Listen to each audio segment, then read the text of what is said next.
you have to know what your problem is or what your objective is. And then you have to go after it in a way which is authentic to your brand values.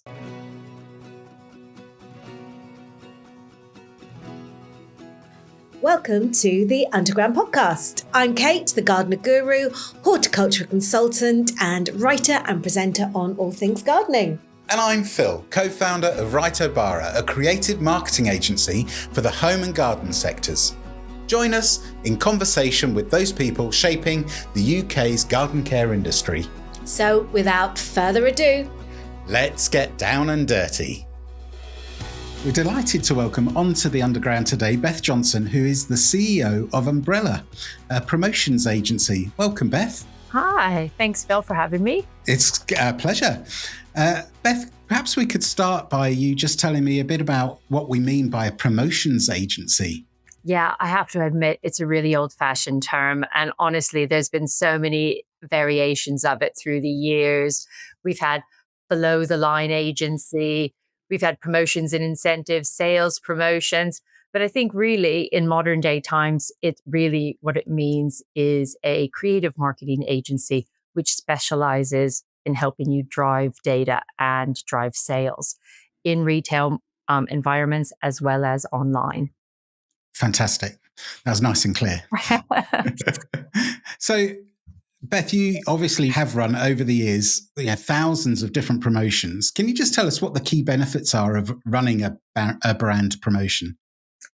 Yeah, the key benefits are really the metrics that you would expect on any campaign. It's brand equity, it's brand awareness, it's brand purchase consideration. It takes you all the way through that path to purchase, right down to the bottom of the sales funnel to where you're actually making that purchase, converting it, and then going, should I purchase again? So I think promotional marketing really has an important role within that path to purchase. It doesn't answer the question for every single element in path to purchase, building brand equity or building those other things. Those can sometimes happen elsewhere, but we definitely are important when it comes time to adding that extra kick to getting that consumer to maybe leave their data so you can talk to them again, follow them, or actually purchasing. Right. Okay. So, have you got any examples that can help sort of bring that to life for our listeners? One of our clients is Cadbury, and to give you an example, so we've worked with them probably for about 10 years now. And many years ago, they started down the path of going into sports sponsorship. Okay. And so how that then translated into a shopping environment was these campaigns were around incentives and, you could win tickets to matches and all that kind of stuff. Yeah. But it was a new beginning for them. And over the course of time, they got better at it and they've learned how to manage maybe. And I'm going to say that's a brand partnership, but it could be anything about your brand. Cadbury stands for generosity. So really what using promotions has done for them now is they've been able to embed their overall brand values. Okay. So it falls right the way through. So it may have an overall effect around football, and football might deliver that message, and it might be in a football way. They just launched a new campaign this week. It's called Game Changers. Now, it's about people that really are generous with their time, and it changes a lot of lives. So they were able to take that generosity. Now, what we'll do is we'll take that thread and we'll move that into a retail environment. So all the way along the path to purchase, they've now embedded in their brand values. So I think that's what's really important about promotional marketing is that it moves you along. It starts out with the brand equity and the brand awareness, but at every single touch point, right until you buy that product, you are immersed in what that brand is about. Okay. So I think that's one of the really, really important things that it gives you. And that game changer, it could be that a retail campaign, we haven't come up with one yet, but it could be we have a campaign where you just vote for your favorite game changer. So it'll have started with a big tabletop idea and it'll moved its way all the way down through the funnel to where it gets you to go, oh, that's lovely. I'd like to nominate somebody. Then you buy your bar of chocolate. That's quite simplistic. I hope Cadbury aren't listening. That's not one of my ideas. That was off the cuff.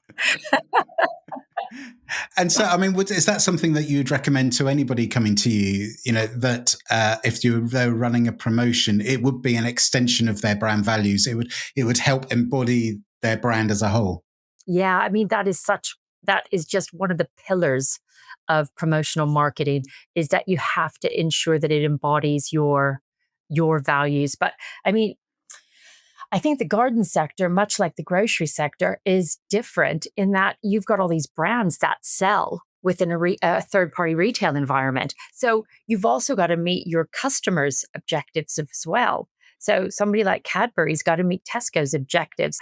And both of those brand values need to align to make sure that campaign works for both. Okay, fantastic. So what makes a brand or a product particularly well suited for a promotion then? Well, I think this one's really funny for me because you can just picture Wrigley's, Okay. Wrigley's gum Mm-hmm. versus a box of Cheerios. I mean, I don't want to say that it's impossible for somebody with a small amount of packaging to do something. But I do think that there is an advantage to having some packaging, which is a little bit bigger because it allows you to tell your message. People forget that their product is their owned media. So everything on the outside of that product is owned by you, the brand. So you can put on it whatever you want to put on it. So I would say sometimes you're at a disadvantage if you're a tiny, tiny product because you really have to use those other comms to work really hard for you. Yeah, so like POS or whatever. Yeah, all of that. Yeah. Okay. So are there any certain criteria that actually would indicate a promotion will be successful? I've seen so many campaigns that they're just like, we're just going to run this campaign. It's just going to be on point of sale or it's going to be on pack. Okay. And they just don't work. You actually have to work harder at it than just, I would say, product stickering, putting a neck collar on a bottle and saying, buy me, Alice in Wonderland, drink me. That just doesn't work because a lot of the consideration to purchase happens beforehand. Right. So what this is that last kind of kick that you need. Not always, because a lot of times promotional marketing is very tactical. So, we did a campaign with, I can't remember the wine brand, but it was around Wimbledon a few years ago. And they put a neck collar on a bottle of wine. And it was just that kind of neon green ball color. Yeah. It didn't even say anything. It was just a ball. So when you went down to the wine aisle, all you could see was this kind of big pillar of neon green. So immediately you were like, oh, let's walk over here and have a look what that's about. So sometimes theater on shelf can be good enough, but it's got to be very good. Okay. And we're talking about sort of unpack promotions here. So do you also cover things like money back guarantees? Do they fall under your remit as well? Yeah, I mean, money back guarantees are really, really important in your kind of toolbox of mechanics to work with. They are, we would just call them cashbacks because there's so many different variations of those. You can have quality guarantees, taste guarantees, love me or I'm free, that to just a £5 cashback. They all are super important. And I find that brands use them really when they've got a new product launch and they're trying to get some trial, or maybe somebody's come out, or maybe their price point is a little high and people aren't sure that they're going to trust that brand enough to pay that price point. So I think they have an important result that they can provide if you have the right objective. Okay. So brand promotions are huge in FMCG, but actually relatively underutilized in the garden sector. Why do you think that is? Well, this is a really good question. One I'm really scared to answer because I'm not a garden sector expert. But my gut is telling me one of the main reasons is that they don't have an organized media department internally. Okay. Now, I know that might sound um, a bit kind of like that's far fetched, like, oh, wow, we've just jumped from promotions to media. But from a brand perspective, they're used to buying media. Brand managers and brand teams, this is what they do. They buy space places, they buy advertising, and they make those decisions based on analytics Right. that and numbers that are provided to them. So generally speaking, Tesco, or if I am a CPG brand and I go to Tesco and I'm like, look, I want to do something with you, but I need to know what I'm going to get in return. They can prove that by using their point of sale, by using maybe their database, maybe their CRM, by using their out of home, exactly those measurements that you're trying to achieve for your campaign. So what we can do is we can give you this much brand awareness. We can give you this much reach. We can actually give you a gondola end with point of sale, which is going to achieve what we believe most brands do when they get a gondola end, around a 25% sales uplift. So for that, we're going to charge you this. And then the brand goes, I've got my metrics. Okay, I can make a decision now. I can invest. And then what somebody like Tesco will say is, okay, so what are you going to put on that? That's going to make it special for the reason that we're going to give you this. So there's that bartering that goes on. But I think it's really those metrics. They understand it, and they kind of can go back internally and make the business case for the investment. Okay. Another problem they might have is like transparency between garden centers. So one garden center might be able to do something, but another one doesn't. So, or maybe the way they give numbers about their capabilities might be different, which doesn't allow a brand to do what we would call a nationwide campaign. So that means you utilize the packaging, because look, during the manufacturing process, it's very hard to go, oh, these pallets only go to this one because these are promotional. To change packaging is a lot of movement that has to happen within the print process. And the runway to getting a campaign that's on pack, not on media, but on pack, can be a long one. So there's a lot of time and investment. And to do that for maybe just one retailer can be a lot of disruption to the internal operations for a brand. Sure. So is that something that if one of our listeners who owned a brand came to you, you would advise, you would give them your best, from experience, this is what you would need to do. This would be the difficulty. So how are there ways in which you can get around that? Yeah, there are ways in which you can get around it. It depends on everybody's supply chain, really. And it also depends upon the retailer. So what we would do is we would just have to take a look at maybe what that brand has in their own arsenal. I mean, we would have a look at what their printing capabilities. We'd also have to look at what their customers' capabilities are. Generally speaking, there is a balance somewhere out there that you can find. I mean, there isn't, too much. I could tell you one time we did this thing for finished Powerball and we had to do gold Powerballs in the middle. Right. Wow. So, I mean, if we can get away a gold Powerball of 3 out of all of, Britain and Ireland, I'm sure we can make something work, but it does take longer. So I just think any brand listening needs to just take that on board, that it's a learning process. Okay. And there's investment in time talking to people. Okay. And talking of time, so timing is key in promotions, but the garden sector is so heavily weather dependent. How do brands navigate the risks of maybe slow moving stock or unpredictable demand? Well, I think that's such a good question. And I would imagine anybody who's good at managing it is garden centers. We work with Unilever, and they have big ice cream portfolio. So, we've had to navigate our way around lots of things. And I think actually promotions are quite good because they can be tactical. I think always overstock. Having bad weather and having too much stock is the worst. Yeah. I mean, if you can hold on to it, it's good until next year. It's got shelf life. Stuff like ice cream doesn't have the shelf life. So I think every year is coming up with a new plan to be able to tactically go, what if this happens? What if that happens? And have it ready to go. And I think it's those types of plan Bs which really will make a good weather or a bad weather stand out for you. I mean, there's for good weather and having short supply on stock, really that's an EPOS and a technical thing.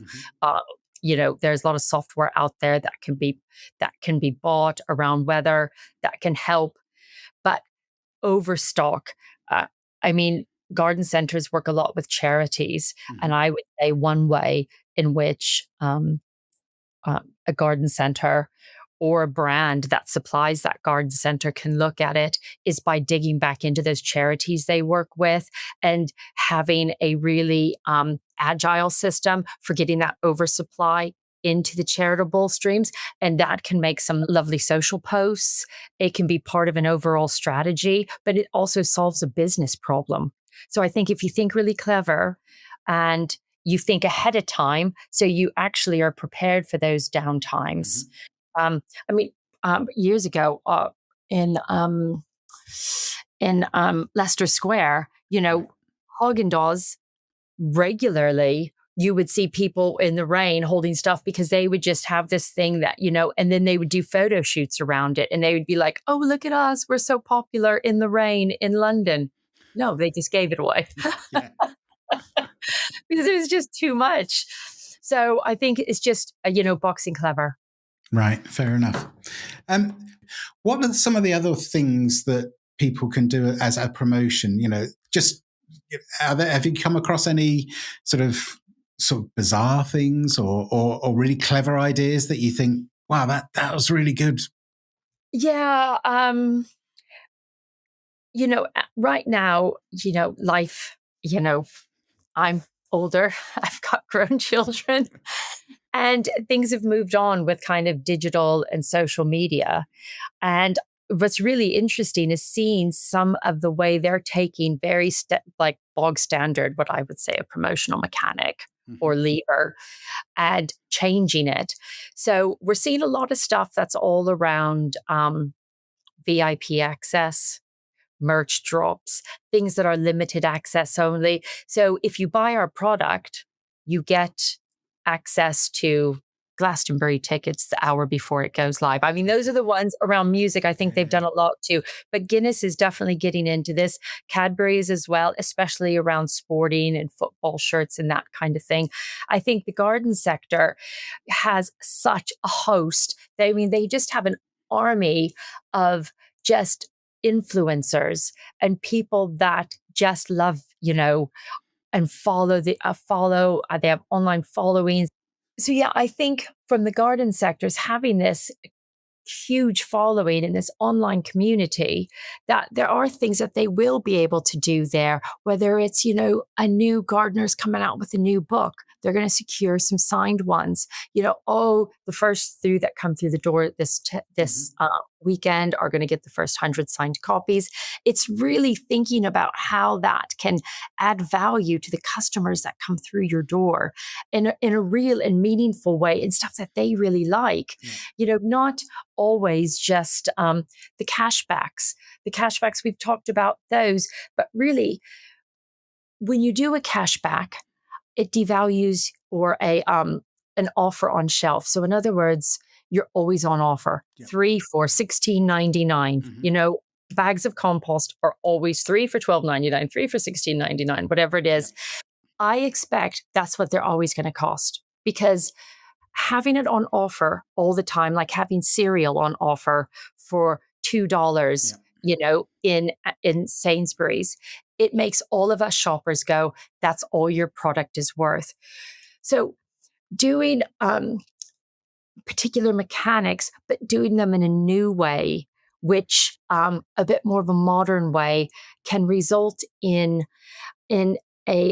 outcome, which is still the same outcomes that you're looking for: rate of sale drivers, brand awareness, brand engagement, purchase consideration, but in a way which embodies your brand and what you stand for. And also when you partner with somebody outside, whether they create a new pair of welly boots, which are crazily printed, or do you know what I mean? Yep. They have something to do with, somebody's traveling around the world and there's a pair of welly boots for every time the gardeners touches that country. And everyone's like, oh, I want that. Or having those types of things that are just one-offs that are made by somebody who's an artist, but it means a lot to your customers. I think that's important. Okay, that's really cool. If I was a brand manager and I've not done promotions before, but I'm thinking, well, actually what you're saying sounds really good and we'd like a piece of that.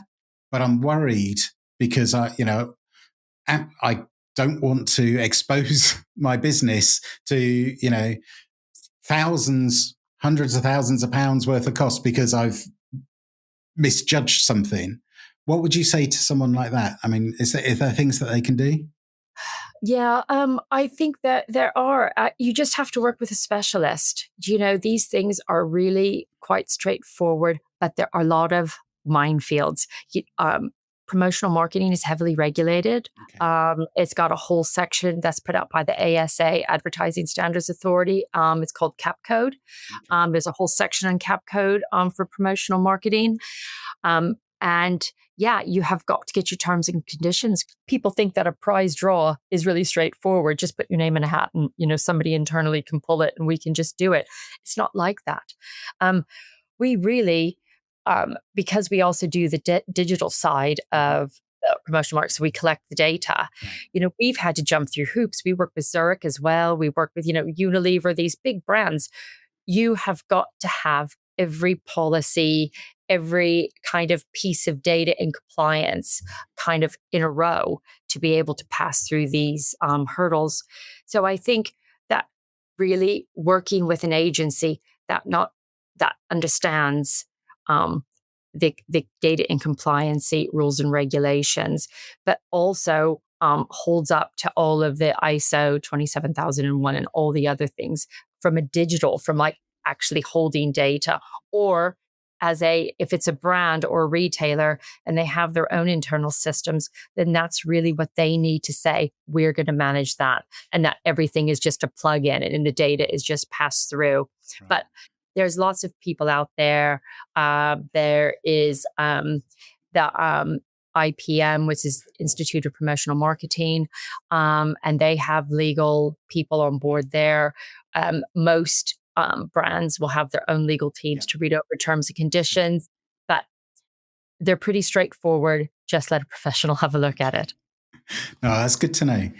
People of a certain age, like myself, will remember the disastrous Hoover's Free Flights promotion from, I think it was the 80s, was it? Yeah. What are the biggest pitfalls that brands should watch out for when running a promotion? And have you seen any sort of common mistakes that they fall into?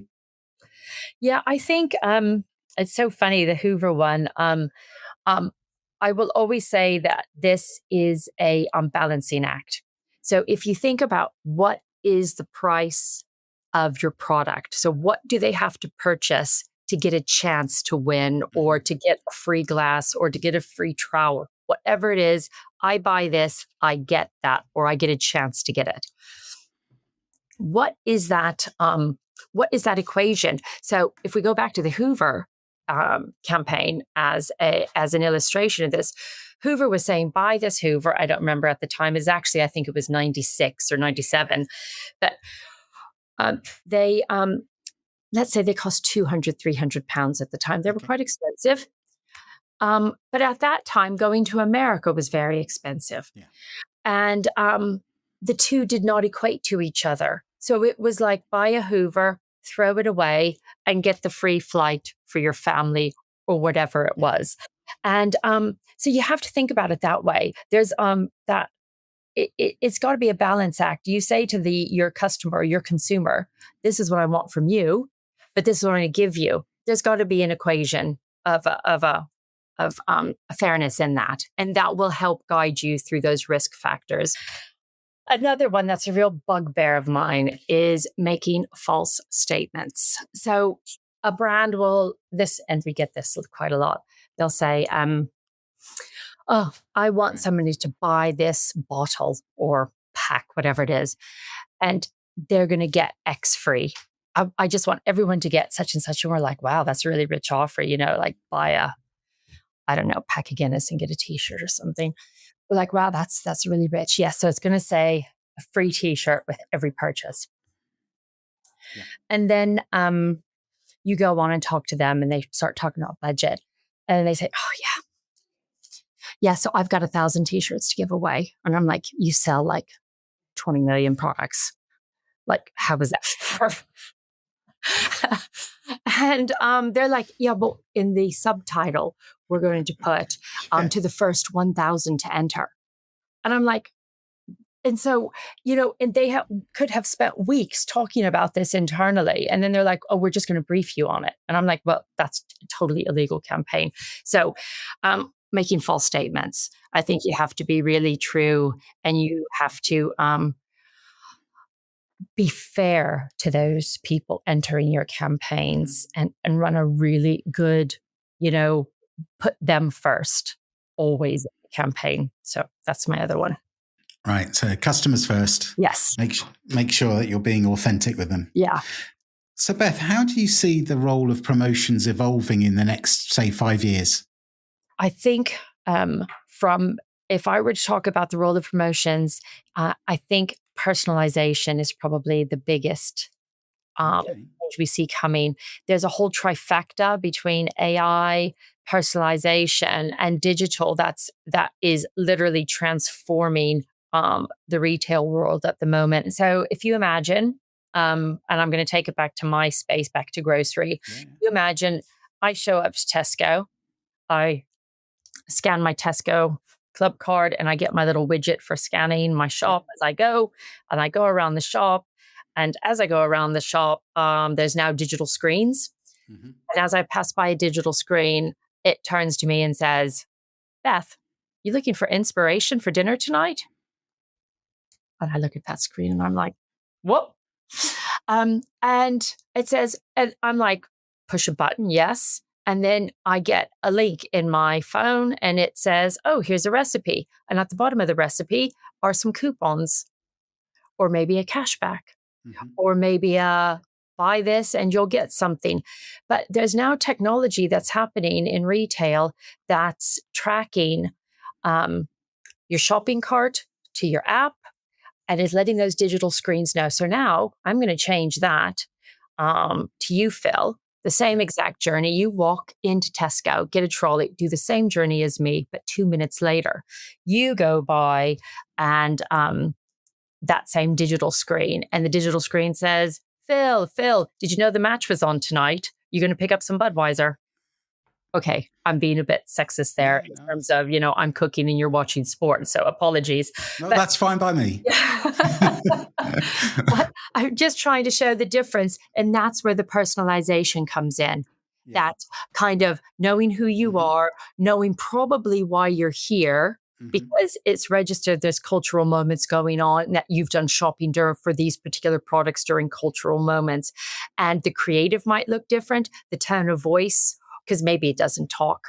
But all of that is what I see as that personalization. Okay. And that is what people are going to be purchasing in droves. Yeah. So just taking that sort of, not necessarily one step further, but maybe it wouldn't have to be a screen in a store. It could be, you might have a loyalty app.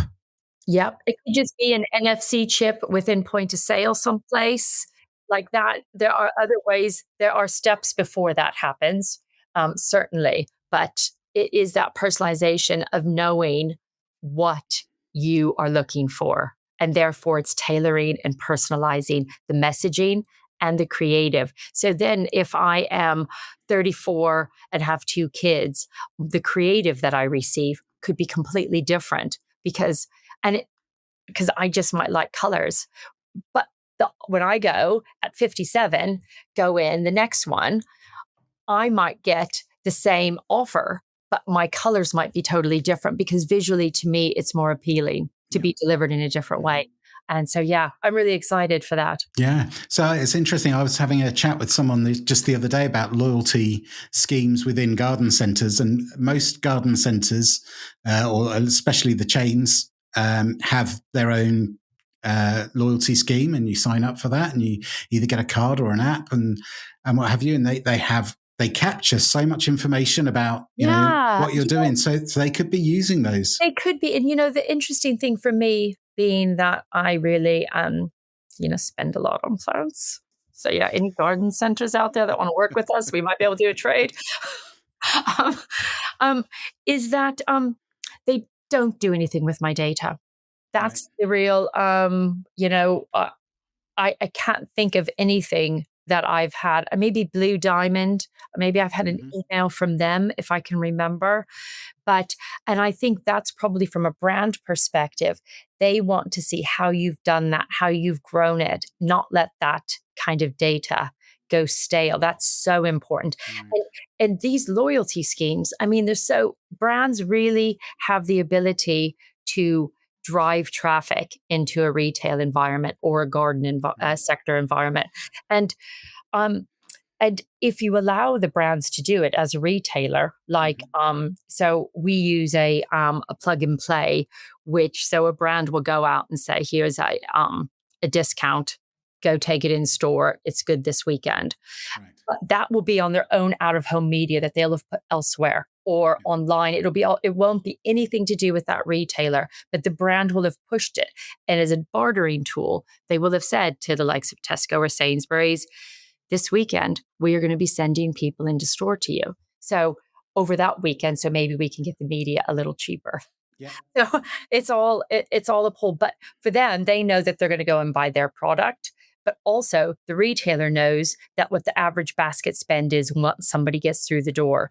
Years ago, I think at Tesco, Morrison's, one of them, it was like anybody going in for one thing to Tesco always spent £23. That was just how it is. So if that extra footfall, they could actually ladder back what the return on investment was going to be for them. Fantastic. So, this sounds like a really great opportunity. So would you suggest that if a brand to connect with one of these garden centre chains and just see what the opportunities could be? Yeah, I definitely think so. I think sometimes, and I don't work in that world, but I do work with a lot of customer marketing teams at brands. And those relationships become really transactional. Everyone's doing their job and we're buying and selling and it's moving on. And it's a lot about the operations. But yeah, sitting down and doing a big planning day, I think.